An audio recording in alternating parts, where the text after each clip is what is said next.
Hello and welcome to another episode of In the Kitchen with Chris. Today we are making butternut squash soup, one of my favorites. This is Nora Roberts and she's going to be assisting me today. And so what we're doing here at the College of DuPage, outside of Chicago in Glen Ellen, Illinois, is we're making a soup that I think is very simple and very delicious. I'm a big believer in letting the food do all the speaking. So you'll notice that this recipe is fairly simple, not a lot of ingredients, but it's got a tremendous amount of excellent butternut squash flavor because it is butternut squash soup. So what we're going to do is we're going to start with the butter and the onions. So as you can see, we're going to put the butter in the pan and we're going to melt the butter. Turn it up just a little bit. There we go. So we're going to melt the butter, and the first thing you want to do is sweat the onions for a few minutes. Now, if you wanted to caramelize the onions, you could. It'll add a different flavor. If you wanted to leave the onions raw, you could. It'll add a different flavor. I personally think it's nice if you sweat the onions. So what that means is you make them translucent, and it only takes a couple of minutes. So we're going to add the onions. And don't worry if the onions are rough chopped, fine chopped. It really doesn't matter because we're going to puree this soup later. So let me turn it up just a little bit more. There we go. All right, so Nora is going to stir this for a couple minutes as it goes round and round and round. Okay, we're going to sweat those onions. And then we're going to add our butternut squash soup in a couple minutes. We're going to add our potatoes.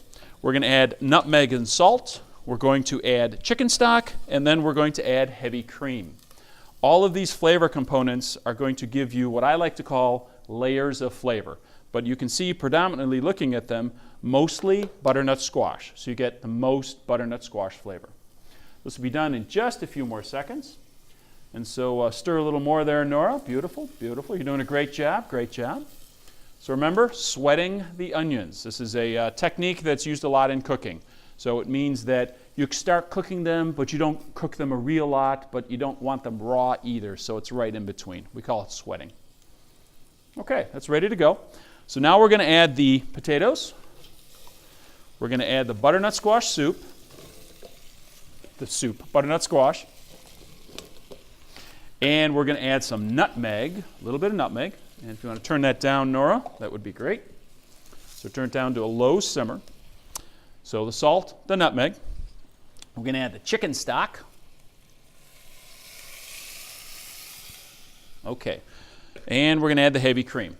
Now, because the liquids are in here, now we can turn it back up on high. We're going to bring it to a boil, and then we're going to turn it down to a simmer. So this will be ready in about 20 to 30 minutes. As you can see, it's a very, very fast soup to make with the liquid and everything in there. It's really, really nice and fast. That's something I really like about this particular soup. So we're going to bring this up to a boil, turn it down to a simmer, and we'll be back in about 30 minutes or so. Welcome back. Our butternut squash soup has been cooking for about 20 to 30 minutes. It's been about 30 minutes, 35 minutes right in there. And what we did was we simmered it very, very gently. And we covered it up, and so it just kept the steam in a little bit. If you want to cover it, it's fine. If you don't want to cover it, it's fine also. Really, either way works perfect. Now, what we're going to do is we're going to blend the soup. If you have a blender at home, not a problem. I'm going to use an immersion blender. So this one is a commercial model, so you just press the little button and then it starts spinning at the bottom and it's going to puree the soup. The nice thing about this is you don't have to remove it from the pot. So Nora here is going to start and she's going to puree the soup, and it'll only take probably 30 seconds. So she's moving it up and down as she's pureeing.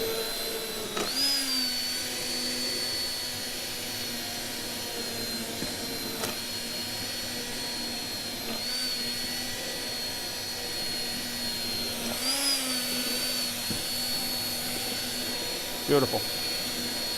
Okay, great. Now, as you can see, one of the main advantages about this tool is you don't have to remove it from the pot.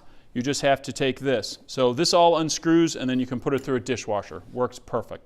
So now the soup, we have to always taste the soup. So we're going to adjust it for salt and pepper. So we're going to move this over, and we're going to taste it. Needs a little bit of salt. Oh, not yet, Nora. Hold on. A little bit of salt and a little bit of fresh pepper. Okay, great. If you want to stir that up. Okay, this should be perfect. So if you want to use chicken stock that has no salt in it, again, no problem at all. Me personally, I use the quote-unquote regular chicken stock. All right, so now, of course, your soup has to look beautiful in the bowl. So we're going to add a couple spoonfuls right in the bowl. And then we're going to garnish it, because you can't serve soup that's not garnished. You have to garnish your soup. So we are going to garnish this with a little bit of crème fraiche, a little bit of chervil, and also a little bit of cauliflower that I removed and cooked on the side, a couple little pieces. So if you didn't want to garnish the soup, it's not a problem. I personally think it looks a little bit better. And then we're going to take our crème fraiche. We're going to add just a little bit, a little small dollop. Crème fraiche is a cultured cream product. It's available at almost any store now. And then we're going to take a little bit of chervil and add a little bit to the top. All right, so now Nora and I are going to taste our soup. Oh, she has a spoon. She's ready to go. Fantastic. All right, so we're going to taste our soup. Thanks for coming, everyone. It's been a pleasure. I hope you enjoyed the butternut squash soup recipe. Very simple, very easy, done in about 30 minutes. Have a great day. Thanks for coming.